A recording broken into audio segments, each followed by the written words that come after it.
Сәлем оқушылар, бүгін сіздермен өсімдік бөлімдерінің ерекше белгілеріне тоқталатын боламыз. Алдыңғы сабақтарда жануарлар патшалығына толық тоқталып өттік, ерекше белгілерін ғана атап өттік, балалар. Естеріңізде болсын, жалпы тестте тек ерекше сыртқы ішкі құрылыстарына байланысты ерекше белгілер ғана келетін болады. Енді өсімдіктер бөлімдерінің ерекше белгілеріне тоқталатын болсақ. Енді қарайық, жалпы өсімдіктер біз өсімдіктер патшалығы деп қарастырдық қой, жалпы өсімдіктер патшалығы немесе дүниесі үлкен екі топқа бөлінеді. Ол қандай? Төменгі сатыдағы өсімдіктер, төменгі саты және жоғарғы сатыдағы. Яғни осындай үлкен екі топқа бөлінеді екен, төменгі сатыдағы және жоғарғы сатыдағы. Енді неге бұлай бөледі? Төменгі сатыдағы өсімдіктер дегеніміз бұл жалпы тіршілікте ең алғаш қалыптасқан өсімдіктер. Және тіршілік бізде ең алғаш ол суда қалыптасқандықтан, суда жалпы суды жерде мекендеген алғашқы тіршілікте пайда болған өсімдіктер. Біз соларды төменгі сатыдағы өсімдіктер дейміз. Бұл төменгі сатыдағы өсімдіктердің өкілі ретінде біз қарастырамыз балдырды. Балдырлар. Сондай-ақ бүгінгі таңда жалпы қыналардың да құрамында балдыр кездеседі ғой, сол себептен қынаны да төменгі сатыдағы өсімдіктердің өкілі ретінде қарастырады бір деректерде. Сол себептен мұнда тоже қына деп қоя салады. Негізгі өкілі міне балдыр. Біз балдырды қарастырамыз. Енді қараңыздар, жоғарғы сатыдағы өсімдіктер. Жоғарғы сатыдағы өсімдіктер бізде көбеюіне байланысты мынандай екі топқа бөлінеді. Яғни көбеюіне қатысты. Споралы өсімдіктер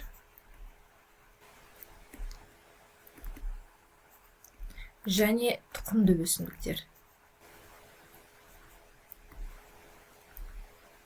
Тұқымды өсімдіктер. Споралы өсімдіктер, яғни спора түзу арқылы көбейеді деген сөз қой. Бұның негізгі өкілі ретінде біз білеміз, біз мүктерді қарастырамыз, плауын, қырық буындар және қырық жапырақтарды қарастырамыз. Бұл споралы өсімдіктердің өкілі. Енді тұқымды өсімдіктер, яғни бұлардың негізгі көбею, тұқымын шашу арқылы көбейеді деген сөз, тұқыммен көбейеді. Тұқымды өсімдіктер бізде бөлінеді ашық тұқымдылар және жабық тұқымдылар. Жабық тұқымдылар. Ашық тұқымдылардың негізгі өкілі ретінде біз қарастырамыз қарағай, шырша, бал қарағай деген сияқты өсімдіктер. Біз тоқталатын боламыз жеке-жеке. Енді жабық тұқымды өсімдіктер, яғни тұқымы жемістің ішінде жабық орналасатын өсімдіктер ғой, немесе бұларды басқаша гүлді өсімдіктер деп атасақ та болады, гүлді өсімдіктер. Енді бұл өсімдіктердің ерекшелігі, тұқымды өсімдіктер бізде ары қарай бөлінеді. Енді тұқымның құрылысына байланысты, тұқымы дара жарнақты және қос жарнақты деп. Яғни жалпы өсімдіктер систематикасын осылай жүйелеп шықсақ болады екен. Жоғарғы патшалықтан бастап кәдімгі өсімдіктің түріне дейін. Енді бұл қысқаша ғана жүйелеуі. Қазір сіздермен ары қарай жалпы осы өсімдіктердің патшалығының ерекше белгілеріне, қасиеттеріне тоқталатын боламыз. Қазір біз сіздермен бастаймыз төменгі сатыдағы өсімдіктерден. Енді төменгі сатыдағы өсімдіктің негізгі өкілі ол бізде балдыр. Балдыр ең алғаш суда қалыптасқан өсімдіктің түрі. Балдырлардың ерекшелігі. Неге төменгі сатыға жатқызамыз? Тағы бір ерекшелігі кәдімгі құрлықта өсетін өсімдіктерде, мысалға сабақ, жапырақ, тамыр деген сияқты көбеюге, өсуге, қоректенуге қатысатын мүшелер бар. Балдырдың ерекшелігі, балдырлардың денесі ерекше талдом деп аталады. Қараңыздаршы, ол қандай? Яғни балдырдың денесі ұлпаларға бөлінбейді, мүшелерге жіктелмейді. Яғни осындай ұлпаға, мүшеге бөлінбеген, жіктелмеген балдыр денесін талом деп атайды екенбіз. Яғни балдырдың денесінде нақты өсімдіктердегідей, мысалға шашақ тамыр, күрделі тамыр деп айтамыз ғой, тамыры, сабағы деген сияқты негізгі ұғым қалыптаспаған. Денесі кішкене ерекше, ұлпаға, мүшеге бөлінбеген, сол себептен де біз оларды талом деп атайды екенбіз. Түсінікті ғой. Енді Жалпы балдырлар да өз кезегінде екі топқа бөлінеді негізінен. Балдырларда да бір жасушалы балдырлар, көп жасушалы деп бөлінеді. Бір жасушалы балдырларға бір жасушалы көк жасыл балдыр деп атаймыз ғой. Біз хламидомонада, хлорелла, хлорокок деген сияқты, диатомды балдыр деген балдырлар, вольвоксты, андай шоғыр түзде орналасқан бір жасушалы көк жасыл балдырлар деп атаймыз ғой. Осындай тек микроскоппен ғана көруге болатын балдырлардың түрлері бар. Олар бізде бір жасушалы. Бұндай балдырлар көбінесе жаңбыр жауғаннан кейін көлшіктер үймелеп қалып қояды ғой, далада, андай ойық жерлерде, немесе үйде бір ыдыста су құйып қойып, ол судың беті жабылмай біраз уақыт қалып қойса, кейде болады ғой, судың түсі өзгеріп, сарғыш, қоңыр болып, бетінде анау стаканның жан-жанында жасыл түсті іздер қалып қояды ғой, сондай жерлерде тұрып қалған суларда, ағын суларда, тоғанның суларында осындай балдырлар өмір сүреді екен, қарапайымдармен бірге. Сосын көп жасушалы балдырлар бар. Көп жасушалы балдырлар уже өз кезегінде бізде бөлінеді. Жасыл балдырлар, қоңыр балдыр және қызыл балдыр деп. Денесіндегі пигмент пен қор заттарына байланысты балдырлар осылай бөлінеді. Жасыл, қоңыр, қызыл. Бізде бұл балдырдың түрлеріне байланысты жаңа программа бойынша НТ-да кездеспейді сұрақтар. Қоңыр балдыр туралы, жасыл балдырлар, қызыл балдырлар туралы сұрамайды. Бірақ көп жасушалы жасыл балдырдың екі өкілі бар бізде, спирогера мен улотрикс. Олар бізде көп жасушалы жасыл балдыр. Оларды біздің еліміздің жалпы ауылдарда кез келген өзен, көлдерге барған кезде байқайсыздар ғой, ұзын жіп сияқты аяққа оралып қалатын балдырлар болады ғой, ұзын жіп. Сол бізде спирогера. Ол көп жасушалы жасыл балдырдың өкілі екен. Жалпы балдырларға қатысты біз білу қажет ақпараттар осы ғана, шағын ғана, нақты ғана. Кеттік, келесі. Енді біз төменгі саттағы өсімдіктің өкілі балдырларды қарастырдық. Қазір біз жоғары саттағы өсімдіктерді жеке-жеке қарастырамыз. Споралы өсімдіктер, одан кейін тұқымды өсімдіктер. Енді споралы өсімдіктер. Споралы өсімдіктердің ерекшелігі, бұлар спора түзу арқылы көбейеді. Сол себептен де біз бұларды споралылар деп атаймыз. Олардың 4 өкілі бар: мүктер, плаундар, қырық буындар және қырық жапырақтылар, немесе қырық жапырақ тәрізділер деп бөлінеді. Көбінесе бізде кездесетіні мына екі түрі ғой: мүктер және қырық жапырақ тәрізділер. Яғни тек спора арқылы ғана көбейетін өсімдіктер осындай ат алған екен. Мұнда сіздерге суретте қырық жапырақтылар берілген, одан кейін мүктер берілген екен. Қазір біз жеке-жеке қарастыратын боламыз. Енді бірінші мүктер. Жалпы мүктер олар сулы жерді жақсы көретін өсімдіктер. Яғни олар сулы, ылғалды, ормандардың арасында, көлеңкелі жерлерде, көлшіктер, сулар жиналып қалады ғой, сондай жерлерде өсетін өсімдіктер мүктер. Енді көпшілігінде мүктерде сабағы мен жапырағы болады, көпшілігінде. Кейбір түрлерінде бар, жапырағы кездеспейтін түрлері де бар. Және де мысалға соның ішінде бауыр мүктерде тек споранги мен сабағы ғана болады екен. Қараңыздаршы, яғни негізгі денесінің өкілі оларда сабақ пен жапырақ. Мүктерде тамыр болмайды, бірақ тамырдың қызметін бізде ризоид атқарады екен. Қараңыздар, тамыр болмайды, оның орнында ризоидтар кездеседі. Ризоид дегеніміз не ол? Ризоид ол бірнеше жасушалардан тұратын жіңішке, жіп тәрізді сыртқы қабықтың өсіндісі. Яғни сабақтың сыртындағы қабық осындай шашақ, жіп тәрізді құрылымды түзеді екен. Олар как тамырдың қызметін атқарады. Соларды біз ризоид деп атқарамыз. Ризоид. Мүктер спорангиде жетілетін спора арқылы көбейеді екен. Яғни ол үшін біз мынаған тоқталайық. Қарасаңыздар, мына мүктердің барлығының басында думалақ сопақша келген бір құрылым берілген. Қараңыздар, бұны негізінен қауашақ деп атайды. Қауашақ. Бұл жерде түсі әлі жасыл түсті болып тұр ғой, бұл қауашақтар. Яғни әлі пісіп жетілмеген деген сөз. Бұл қауашақтар пісіп жетіліп қоңырқай түске ие болады, қоңырқай түсті. Бұл қауашақтың ішінде не бар? Қауашақтың ішінде спорангилер болады, қараңыздар. Споранги мынау қауашақтың ішінде болады. Спорангий ол спора жиналатын, жетілетін орын. Яғни спорангийдің ішінде спора жетіледі. Спора ол мүктердің негізгі көбеюге қатысатын құрылымы деген сөз ғой, как тұқымы деген сияқты. Спора. Және де егер белгілі бір уақыт жетіп, осы қауашақтың ішіндегі споралар пісіп жетіліп көбеюге дайын болған кезде, мынау қауашақтың іші ашылады.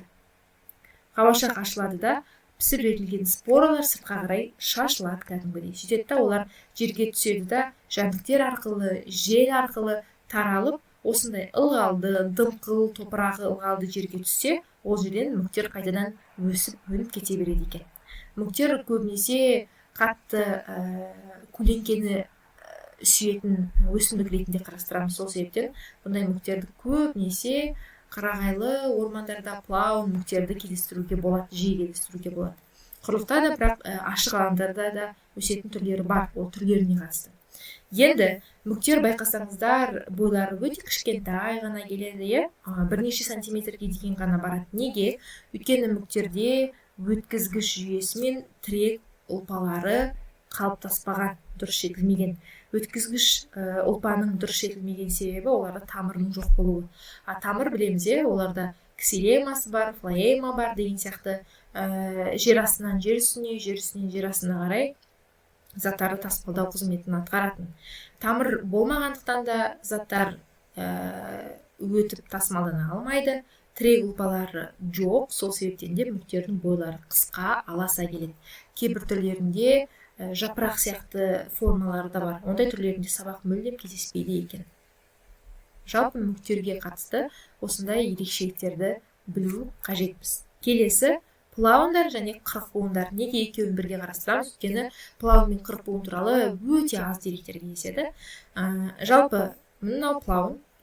Қараңыздаршы, плаундардың сабағы, жапырағы бар, тамыр жүйесі қалыптасқан. Қырықбуындарда да солай. Бізде қырықбуындар бар. Мына қырықбуындар сіздер көргенсіздер. Бұлар таулы, кәдімгі тоғайлы жерлерде өсе алады, таулы, қыратты жерлерде. Енді плаун мен қырықбуын жоғары споралы өсімдіктер, яғни бұларда спора арқылы көбейеді деген сөз. Көп жылдық шөптесін өсімдіктер, шала боталар, қазіргі өкілдері. Енді шөптесін өсімдіктер деген сөз, бұлардың бойы жерден жарты метрге дейін максималды деңгейде жете алады. Сол себептен де шөптесін және шала бұталы өсімдіктер деп атайды. Енді плаунның да қырықбуынның да басын байқасаңыздар, мынандай қауашақтар бар. Қараңыздар, мына суретте әлі пісіп жетілмеген қауашақтар берілген. Бұл қауашақ ішінде спорангий болады. Спорангий, жаңа айттық, ол спора дамитын орын. Спора сақталынады сол жерде. Спора пісіп жетілгеннен кейін мынау қауашақтар кәдімгідей пісіп жетіліп, қоңырқай түске айналады, кеуіп. Сөйтеді да осы қауашақтар аузы ашылып, спора піскеннен кейін сыртқа қарай шашылады. Олар осылай көбейеді екен, спора арқылы көбейеді. Енді плаун және де мүктер ең алғаш құрлыққа шыққан өсімдіктердің арғы тегі деп келеді көбінесе тесттерде. Плаун және де мүктер бактериялардан кейінгі ең алғаш топырақта қалыптасқан мүктер, одан кейін плаундар деп айтамыз.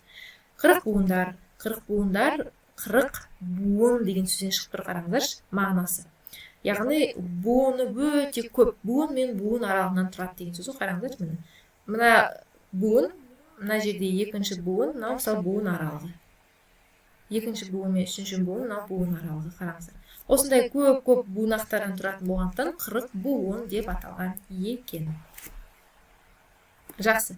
Келесі споралардың ең соңғы өкілі ол бізде қырық жапырақ тәрізділер. Енді бұның аты да қайдан шыққан? Қараңыздар, суретке қарасаңыздар, жапырақ өте көп көрініп тұр бізде. Жапырақтары көп, сол себептен де қырық жапырақ тәрізділер деген ат алған екен. Енді бұл қырық жапырақтылар да ертеден келе жатқан ежелгі өсімдіктердің түрі. Біз оны ертедегі рениофиттерден пайда болған деп айтады ғалымдар. Ол ертедегі өсімдіктер. Рениофиттер ол ертеде өте үлкен, бойлары бірнеше метрге дейін, діндері өте жуан болып келетін өсімдіктер болған екен. Және де осы кезде ғалымдар мындай тұжырымдар айтады. Жалпы қырық жапырақтылардың ең алғашқы тіршілік қалыптасқан кездегі өскен формаларының биіктігі 100 метрге дейін, одан да жоғарғы дейін қазіргі қарағай шыршалар сияқты өте биік өсетін өсімдік болған екен. Діне де бірнеше метрге дейінгі жететін деңгейде өте үлкен алып қырық жапырақтылар болған екен бұрынғы жалпы тіршілік қалыптасу барысында.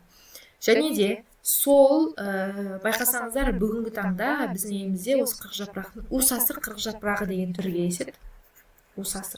Усасыр ол кәдімгі құнарлы топырақты таулы жері бар ғой, Алматының таулары, көбінесе сол жерде кездестіруге болады. Бұлар шала бұта сияқты, яғни кішкене бұтақ сияқты ғана болып өседі бойлары. Одан ары қарай үлкен болып өспейді, қараңыздар. Сондықтан бұлар бастапқыда өте үлкен бойлы ағаштан қазір шала бұта тәрізді формаларына дейін ғана қалған екен.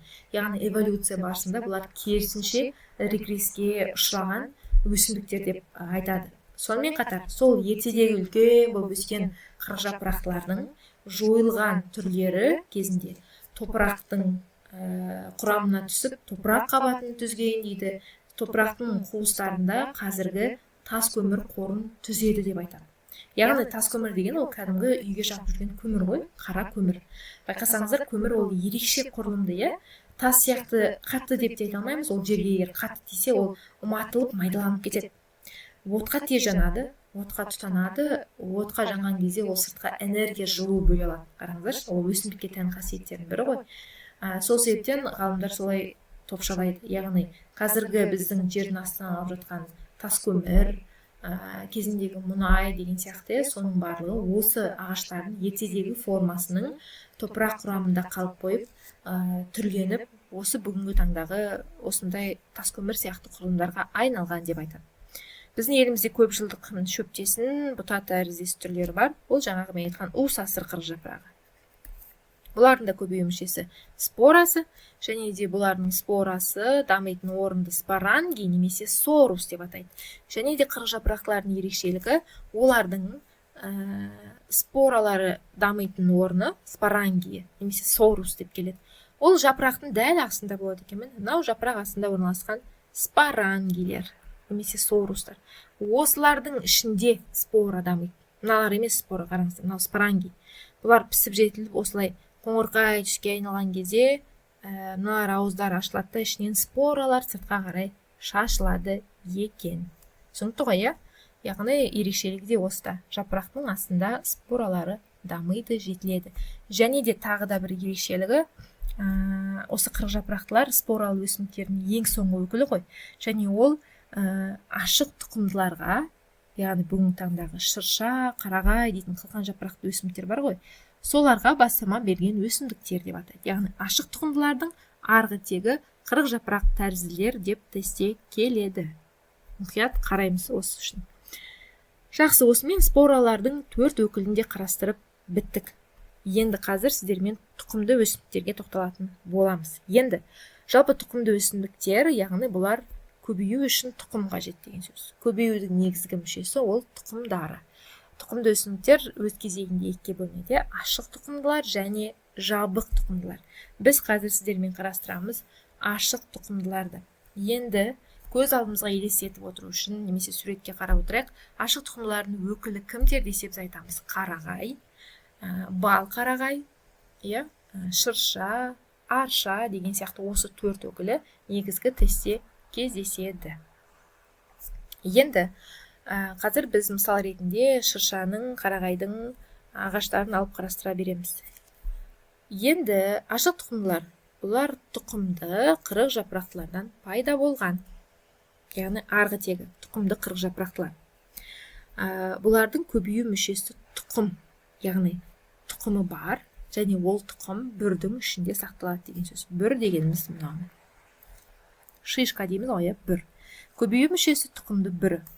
Ашық тұқымдылар еш уақытта гүлдемейді.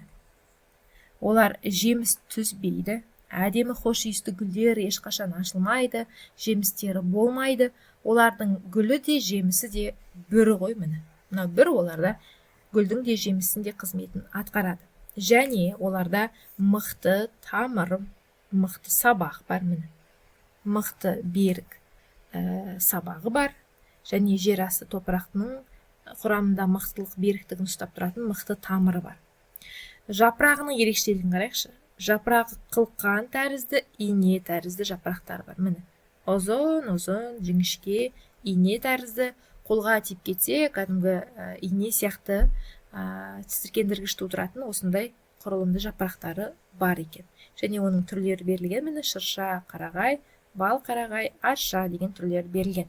Енді қазір біз мынаған тоқталайық. Неге бұл өсімдіктерді ашық тұқымдылар деп аталады? Жабық тұқымдылар бар бізде және ашық тұқымдылар бар. Енді ашық тұқымды деген барлығы мынау бүріне байланысты. Қараңыздар.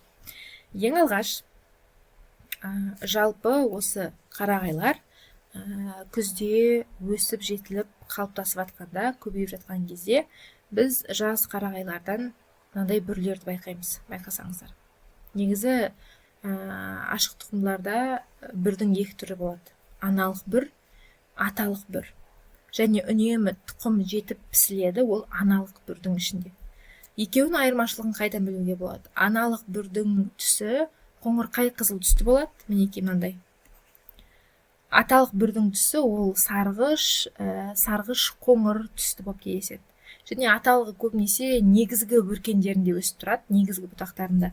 Ал аналық бүрлер ол енді өсіп келе жатқан жас бұтақтардың ұштарында болады екен. Енді көбею кезінде аталықтың ішіндегі тұқымдары аналықтың ішіне келеді да, оларды микроспоралар дейді. Аналықтың бүрінің ішіне кіреді да, ұрықтану осының ішінде жүреді. Сонда қарасаңыздар, мына бүрдің ішінде тұқым пайда болып, ол пісіп жетіліп жатыр деген сөз. Енді біз күзде байқасаңыздар жерден мынандай бүрдің ашылып жатқан мынандай формасын тауып аламыз жерден. Немесе ағаштардан. Қараңыздаршы, мынау бірі жабық тұр, мына жерде бірі ашық тұр. Ол деген сөз ашық тұқымдардың мынау бүрінің ішіндегі тұқымдары пісіп жетілгеннен кейін ол осылайынан сақталып тұра бермейді. Автоматты түрде мынау бүрлердің әрқайсысы ашылады. Өйткені ішіндегі тұқым уже пісіп жетіліп тұр, ол сыртқа қарай шашылу керек, ол көбею керек, көбеюге дайын деген сөз. Сонда ашық тұқымдылар өзінің піскен тұқымдарын сақтай алмайды. Бүрлері ашылып, тұқым сыртқа қарай шашылып кетеді деген сөз. Сол себептен де ашық тұқымдыларды біз ашық тұқымдылар дейміз. Яғни тұқымы бүрдің ішінде ашық орналасады деген аттан шыққан екен. Түсінікті ғой, иә? Біз жерден осындай ашылып жатқан бүрлерді тауып аламыз. Яғни оның ішінде же тұқым жоқ, тұқымдар сыртқа шашылып кеткен деген сөз. Түсінікті ғой, не үшін ашық тұқымды деген аталған.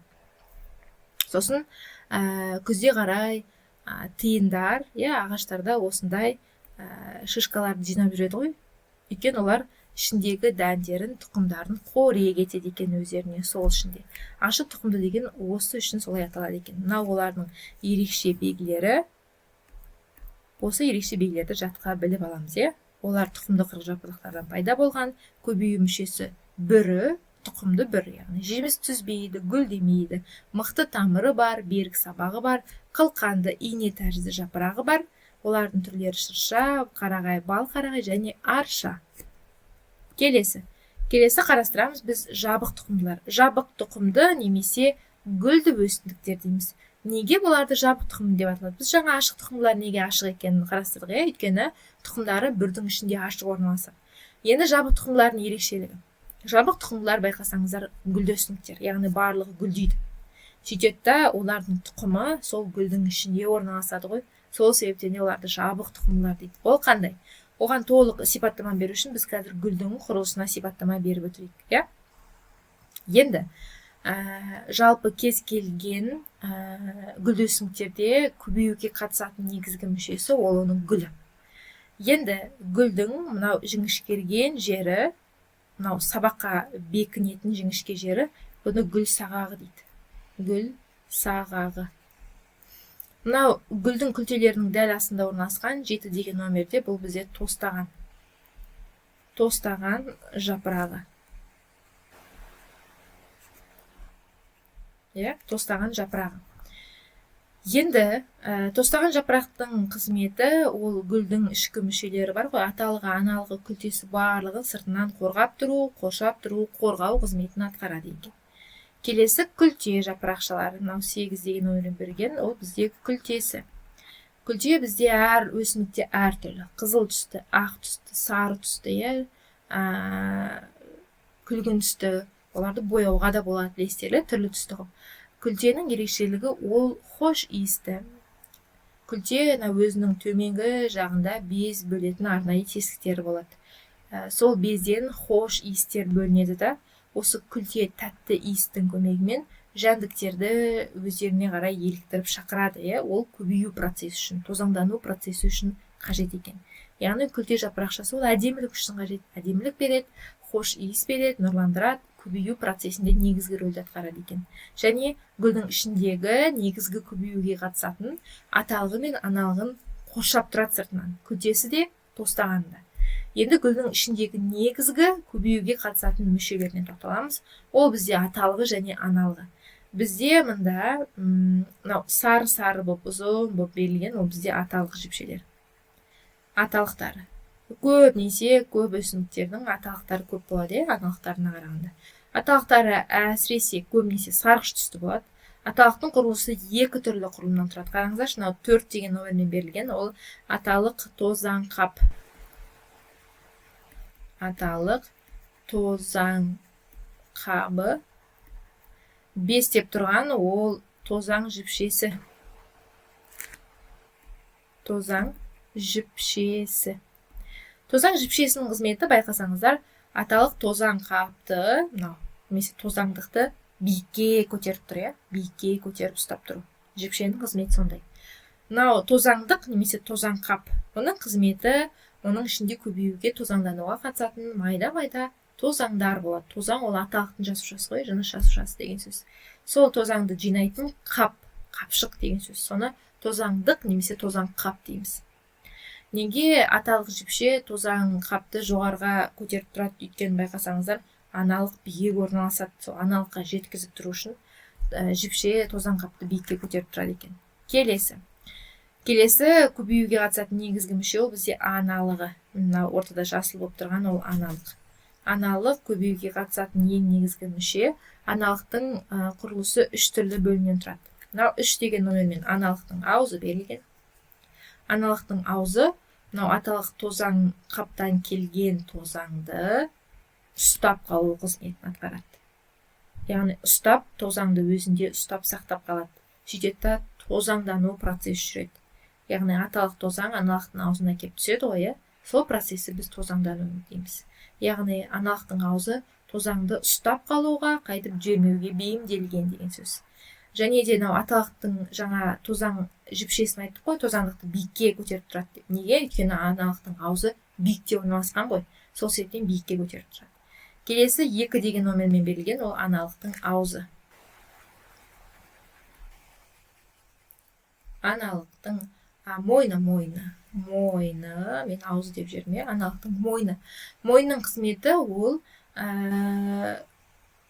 мына жерде аналықтың аузында тозаңдану процесі жүреді, ары қарай тозаң осы мойын арқылы өсіп, жетіп, вегетативті, генеративті жасушалар түзіп, осылай өсіп жетіліп, мына жақтағы жатынға келу қажет. Яғни 1 деген номермен бізге аналықтың жатыны берілген. Жатын ол болашақта аталық пен аналықтың ұрық жасушалары қосылып, ұрықтанып жүретін орын, және жеміс түзілетін орын, ол бізде осы жатын. Жатын деп атайды, немесе түйін деп атайды. Жатын немесе түйін. Бұл жерде аталық пен аналықтың жасушалары қосылу арқылы жеміс түзілетін орын. Ұрық қалтасы дейтін осы жерлерде болады. Ұрық дамитын орын. Түсінікті ғой, жалпы кез келген гүлді өсімдіктердің гүлдің құрылысы осыдан тұрады. Кез келген гүлдің ең негізгі көбеюге қатысатын мүшесі ол аталығы мен аналығы. Оның тостағаншасы күлтесі әдемі рең береді, аталық пен аналықты сыртынан қоршап тұру, қорғап тұру қызметін атқарады екен. Түсінікті ғой. Енді осы жабық тұқымды өсімдіктерде ең алғаш гүл пайда болады. Ерекшелігі жабық тұқымдылардың. Гүл пайда болды деген сөз, яғни оларда жеміс пайда болады, олар жеміс түзеді деген сөз. Сөйтеді да сол тұқым бүршік, жаңа тұқым көбейеді, жетіледі деп айттық қой. тұқым бүршік бізде жатында, яғни түйінде жетіледі. Оны мен жаңа айтып өттім, мына 1 деген осы жерде жетіледі деген сөз. Бұл жалпы жабық тұқымдыларға тән ерекше сипаттамалар, белгілері екен. Енді қазір біз сіздермен осы гүлді өсімдіктер ары қарай қалай бөлінеді, соларға жіктеліп тоқталатын боламыз. Енді осы жабық тұқымды гүлді өсімдіктер өз кезегінде бұлар айтты ғой, көбею мүшесі тұқымы деп. Яғни сол тұқымының дәнінің құрылысына байланысты мынандай 2 топқа бөлінеді екен. Яғни тұқым жарнағына қарай жабық тұқымдылар дара жарнақты және қос жарнақты деп 2-ке бөлінеді екен.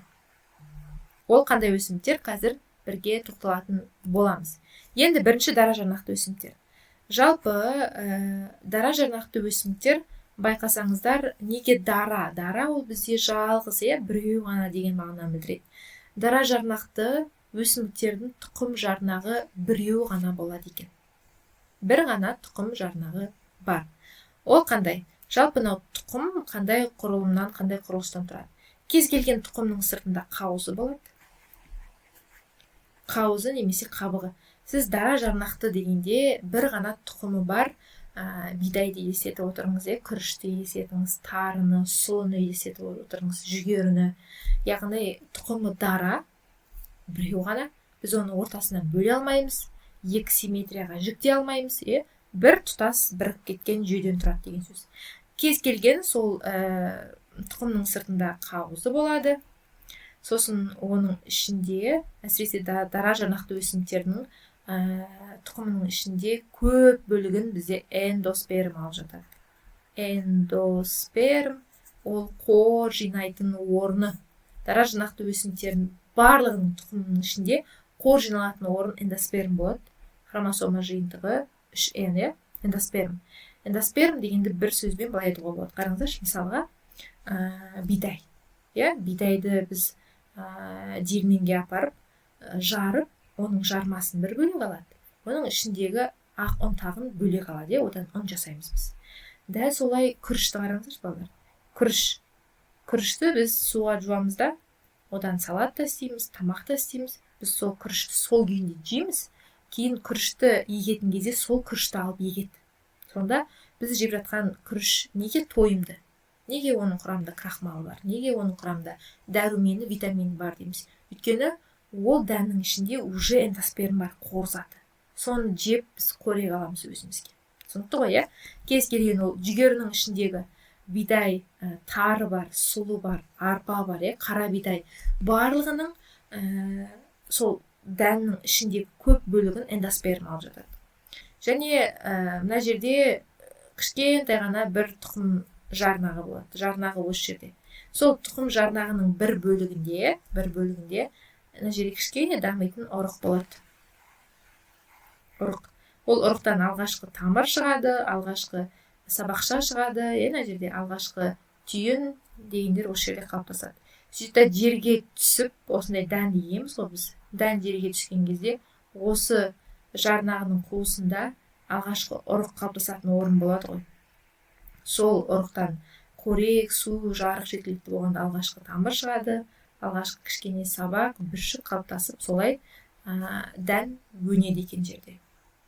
Түсінікті, яғни кез келген тұқымның сыртында қауызы болады, ішінде жарнағы болады, ұрық дамитын алғашқы ұрығы болады, және тек дара жарнақтылардың ғана ішінде көп бөлігін алып жататын эндосперм болады, қор жиналатын орны. Келесі қос жарнақтылар. Енді қарайыңыздар, қос жарнақты өсімдіктердің, байқасаңыздар, теңдей, бірдей симметриялы 2 жарнағы бар. Ол деген сөз, қос жарнақты өсімдіктердің кәдімгі тұқымын, дәніне, тұқымын жарнағын ортасынан бөлуге болады осылайна. Теңдей осылай бөлінеді деген сөз. Мысалға, біз күнде жеп жүрген қос жарнақты өсімдіктің мысалы ретінде қауын. Қауынды біз егеді қауынның шопағына. Қауынның шопағы да симметриялы ортасынан бөліне алады. Қарбыз білеміз, асқабақты білеміз, шопағы бар. Ол қызанақ болсын, ол қияр болсын, барлығының ол өрік болсын, алма болсын, ішіндегі тұқымы дәні, шие болсын, барлығының тұқымы ортасынан дәл теңдей бөлінеді. Соны біз қос жарнақ дейміз. Байқасаңыздар, бұның да сыртында қауызы бар. Қауыз немесе тұқымның қабығы. Барлық шетін бірдей қаптап тұр қабығы. Мынау екі жарнағы. Мынау бір жарнақ толып тұр, ішінде екінші жарнақ. Эндосперм жоқ, байқасаңыздар. Сосын алғашқы мынау ұрық дамитын орын ұрықшасы. Алғашқы тамыршасы болады. Тамыр дамитын орын. Алғашқы түйін, бүршік, алғашқы сабақ қалыптасатын орын. Осы жерден ары қарай өніп кетеді екен жоғары қарай. Кез келген тұқым. Яғни қос жарнақтылардың екі тұқым жарнағы бар. Дара жарнақтылардың бір ғана тұқым жарнағы болады екен. Енді дара жарнақты өсімдіктер кім екенін білу үшін бірінші қарастырайық. Ол қандай өсімдіктер? Ол біз білетін лалагүл, қызғалдақ, інжугүл, бәйшешек, құртқашаш, пияз, сарымсақ, қасқыр жем, спаржа ғой, спаржаның қасқыр жем дейді, қияқ өлең, жебе жапырақ бар, элладея, барлық пальмаларда кіреді осыған дара жарнақты тұқымы. Орхидеяның тұқымы да дара жарнақты болып келеді екен. Енді қазір біз оларды сурет бойынша қарастырайық. Мысалға, бірінші суретте бізде барлығы астық тұқымдастар. Астық тұқымдастардың барлығы арпа, бидай, күріш, тары, қара бидай барлығы бізде дара жарнақты. Келесі, қызғалдақ. Қызғалдақ айттық, ол жалпы лалагүлдер тұқымдасына кіреді, оның қызғалдақ берілген. Лалагүлдің өзі де кіреді. Қызғалдақтар бізде дара жарнақты. Бәйшешек міне. Мынау бәйшешек. Бәйшешек те бізде дара жарнақты өсімдік. Пияз, сарымсақ барлығы дара жарнақты. Бұл жерде пияздың өзін қарастырмаймыз, балалар, дара жарнақты деп. Осындай пиязды күзде осы күйінде топыраққа салып егіп қояды дейсіздер. Ондай көргендеріңіз бар ма ауылда барған кезде? Жерде қысы бойы ол қардың астында қалады, немесе арнайы теплицаларда. Жерде көктемде осы пияз өнеді да, мынандай ұзын бойлы. Мысалы, пияз өнеді да, осылай ұзын болып өседі да. Сөйтіп жоғарда аппақ майда-майда гүлдері бар, ондай гүл ашады. Майда-майда гүлдері бар. Сол гүлдің ішіндегі тұқымды айтып тұр. Сол гүлдің ішіндегі тұқымы пияздың дара жарнақты. Сарымсақта да дәл солай. Пияз бен сарымсақты айттық. Келесі. Спаржа. Спаржа деген осы қасқыр жем. Мынау біздегі құртқашаштар. Құртқашаш. Мына жерде міне далалы жерде, кәдімгі қыраттарда, таулы жерлерде өсетін өсімдіктер ғой. Қияқ өлеңдер. Қияқ өлең, жебе жапырақ, кәдімгі элладея барлығы бізде осы дара жарнақтыларға жатады екен. Дара жарнақты өсімдіктерде бізде міне осы өсімдіктерді сұрайды. Осы өсімдіктерді жазып жатқа біліп аламыз. Сіздерге түсінікті болу үшін мынау қасқыр жем бар ғой, спаржа дегендер, құртқашаш, қияқ өлең деген сияқты біз күнделікті көре бермейтін өсімдіктер. Біршама мысал ретінде осы жерде беріп қойған. Осы мысалдарды жаттап аламыз. Келесі қос жарнақтылар. Қос жарнақтыларды жаңа салыстырдық. Олардың тұқым жарнағы екеуі болады деді, симметриялы екі тұқым жарнаққа ие. Оның өкілдері қараңыздаршы. Барлық бұршақ тұқымдас өсімдіктердің барлығы. Кәдімгі біз тамаққа қосатын бұршақтар. Ас бұршағы бар, одан бөлек дәнді дақылдар, орех дейміз ғой, біз жер жаңғақтың түрлері. Кәдімгі мына жерде бізде семечки берілген, күнбағыс. Күнбағыстың дәндері. Одан бөлек асқабақ. Қараңыздаршы, асқабақты қос жарнақты. Асқабақтың тұқымы сүйегі ортасындағы. Ол дәл екіге симметриялы болып ажырай алады. Одан бөлек қарбыз жаңа айтқан. Қарбыздың дәндері, шопағы дейміз, немесе қияр, бөрік, шие, алмұрт деген сияқты барлығы біз үй жағдайында көріп жүрген өсімдіктердің көпшілігі ол бізде қос жарнақтылар. Картоп та қос жарнақты, сәбіз де қос жарнақты. болгар бұрышы дейміз, барлығы қос жарнақты өсімдіктер екен. Тестте сіздерге келіп жүрген жатқа білу қажеттісінің бұршақ, өрме бұршақ, жаңа айтқан бұршақтың барлық түрлері, жер жаңғақтары, грек жаңғақтары, орман жаңғақтары, мына жерлерде берілген, пістек, кәдімгі күнбағыс, асқабақ, қарбыз, және тағы басқа өсімдіктер. Олар өте көп, қошанақтылардың өкілдері өте көп кездеседі. Енді осы дара жарнақты өсімдіктер мен қос жарнақты өсімдіктер бір-бірінен тек тұқым жарнағымен ғана емес, басқа да тамыры, сабағы, жапырағы, өсімдігі түрлері бойынша айырмашылықтары бар екен. Соларға мен қазір жұмыс жасайтын боламыз. Енді сіздер дәптерге конспект жазған кезінде осылай дәптерді екі бөлімге бөліп алып, бір шетіне дара жарнақты, бір шетіне қос жарнақты деп осылай бірінің астына бірі ретімен жазып оқып қайталап отырсыңыздар. Енді дара жарнақтылар және қос жарнақтылар тамыр типтеріне байланысты қалай жіктеледі? Енді жалпы тамырдың, біз тамыр жүйесі емес, тамырдың өзін қарастырамыз. Тамырдың екі түрі бар: шашақ тамыр және кіндік тамыр. Дара жарнақтылардың тамырлары бізде шашақ болады. Қос жарнақтылардың тамыры ол кіндік тамыр. Енді кіндік тамыр деген қайдан шықты? Жалпы тамыр жүйесінде үш түрлі тамыр болады.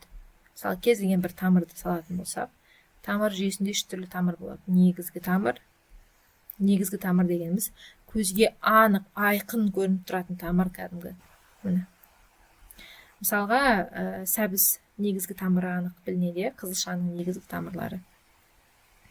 Сосын егер негізгі тамырдың жан-жанынан өсетін тамыр болса, біз оны жанама тамыр дейміз. Яғни негізгі тамырдың жанынан деген сөз. Одан бөлек қосалқы тамыр дейтін болады. Қосалқы тамыр ол өсімдіктің жер үсті мүшелерінен де, жер асты мүшелерінен де түзіле береді. Ол сабақтан да түзіле алады, ол бұтақтан да түзіле алады, ол тамырдан да түзіле алады. Сол үшін де оны қосалқы тамырлар дейміз. Мысалы, ауа тамырлы өсімдіктердің сабағынан дамитын тамырлар болады ғой жоғарыда, лианалар сияқты. Олар қосалқы тамырлар. Сонда кіндік тамыр деген сөз, мынау негізгі тамыры анық көрініп тұратын болса, анық, нақты, ондай өсімдіктерді біз кіндік тамыр дейміз, және ол жердің түбіне қарай ұзын болып өсіп кете береді, жанында жанама тамырлары болады. Дара жарнақтылардың шашақ тамыр. Шашақ тамыр деген сөз, негізгі тамыры анық білінбейді, анық көрінбейді де. Негізгі тамыры қайсысы екенін ажырата алмаймыз. Шашақ тамырлары топтасып кіндік тамырмен бірге араласып кетеді де, нәтижесінде шашақ осындай құрылым пайда болады. Оған кәдімгі пиязды елестетіңіздер көз алдарыңызға, жабайы шөптерде көп кездеседі, сарымсақ. Басында осындай шашақтары болады. Яғни тамыр типі. Дара жарнақтыларда шашақ тамыр, қос жарнақтыларда кіндік тамыр. Жаңағы айтқан өсімдіктің мысалдары бар ғой. Сіздері тестте сол мысал бойынша келеді. Мысалға, бәйшешектің тамыры. Бәйшешек бізде дара жарнақты, значит шашақ тамыр. Мысалға, қауынның тамыры. Қауын ол бізде қос жарнақты ма, онда ол кіндік тамыр деген сияқты. Келесі, жапырақ тақтасына байланысты. Енді жапырақ тақтасы дегеніміз не ол? Жапырақ тақтасы дегеніміз ол мынау. Мынаны біз жапырақтың тақтасы дейміз. Сол жапырақ тақтасының кішкентай бөлігін жапырақ сағағы дейміз ғой, ол сабаққа байланыстырады осылай. Енді осы жапырақ тақтасының құрылысына байланысты, санына байланысты бізде жапырақ екіге бөлінеді. Жай жапырақ және күрделі жапырақ. Күрделі жапырақ. Жай жапырақ дегеніміз не? Жай жапырақ дегеніміз, егер өсімдіктің, мынау сабақ қой. Сабаққа бір ғана жапырақ байланысып тұратын болса, оны біз жай жапырақ дейміз. Мынау өсімдіктің сабағы, сағақ арқылы бір ғана жапырақ тақтасы болатын болса, оны біз жай жапырақ дейміз. Дара жарнақтыларда, мысалы, бәйшешекте де солай, лалагүлде де солай, мына жерде бізде берілген қызғалдақ. Бұларда жай жапырақ болады. Жай жапырақ. Дара жарнақты өсімдіктерде күрделі жапырақ деген кездеспейді де. Келесі қос жарнақтылар. Қос жарнақтыларда жай жапырақ та бар, күрделі жапырақ та бар. Жай жапырақ, мысалға, біз үйде көріп жүрген алма, бөртегүл, қайың, шие, алмұрт, алхоры, шабдалы деген сияқты барлығында, яғни бір сағақтан бір ғана жапырақ тақтасы орналасады деген сөз болды. Оларды біз жай жапырақ дейміз. Сонымен қатар қос жарнақты өсімдіктерде күрделі жапырақтар да бар екен. Күрделі жапырақтардың өзі былай бөлінеді, жапырақтың санына байланысты. Күрделі жапырақ, яғни қауырсын тәрізді күрделі дейтін түрі бар. Қараңыздаршы, бір қарағанда құстың қауырсынына ұқсайды, ортадан негізгі и жанына шашақталып бірнеше жапырақтар орналасқан. Қауырсын тәрізді күрделі жапырақ бұршақ пен акация. Келесі күрделі саусақ салалы. Кәдімгі адамның саусағына ұқсас. Саусақтан таралып орналасады мына жерде. Былай. Ол күрделі саусақты жапырақ бізде талшында кездеседі. Талшын, атпас талшын дейтін түрлері бар. Сонымен қатар, егер бір сағақтан 3 жапырақ жетіліп орналасса, біз оны санына байланысты 3 құлақты күрделі дейміз. Оған бізде беде және құлпынай жатады екен. Түсінікті ғой? Негізінен бұндай күрделі жапырақты өсімдіктердің мысалдары өте көп, бірақ бізде тестте кездесіп жүрген осы өсімдіктер осы жапырақтармен. Осыларды жазып, нақты жаттап аламыз. Келесі. Енді жапырақтың жүйкеленуіне байланысты. Жалпы жапырақтың жүйкесі дегеніміз не ол? Адамның жүйкесін білеміз, бүкіл денемізде тарамдалып орналасқан, ине шаншыр орын болмайды дейміз, дененің кез келген жеріне бір нәрсе кіріп кетсе, тиіп кетсе, бізде ауырсыну байқалады, тітіркену байқалады, өйткені денеміздің бүкіл жерінде жүйке жүйесі бар. Дәл солай жапырақтың бүкіл тақтасында жүйкесі болады. Жүйкесі деп тұрған мынау сызықтар ғой, бетінде орналасқан. Мынау жапырақ жүйкесі. Бұл әртүрлі болып жүйкеленіп кетуі мүмкін. Осы жүйке арқылы ғой жапыраққа тамыр арқылы су барады. Фотосинтездің өнімдері осы жүйке арқылы төменге қарай түседі флоема бойынша, яғни заттарды тасымалдау, қорек жеткізу қызметтерін атқарады екен. Осы жүйкеленуге байланысты жалпы жүйкеленудің 4 түрі бар. Параллельді жүйке, доғалы жүйке, торлы, қауырсын тәрізді жүйке және торлы саусақ салалы деп 4 жүйкелену типі бар. Оның екеуі дара жарақтыларға, екеуі қос жарақтыларға тән. Соның ішінде дара жарақтыларда кездесетін жүйкеленудің түрі параллель жүйкелену. Міне, параллель жүйкелену астық тұқымдастарына тән. Мына жерде мысалға бидай жапырағы. Байқасаңыздар, сопақ ұзына келген жапырақтардың жүйкелері де бір-бірімен параллельді орналасады. Міне, бір-бірімен қиылыспайды, ұзына бойына параллель орналасқандықтан біз оны параллельді жүйкелену дейміз.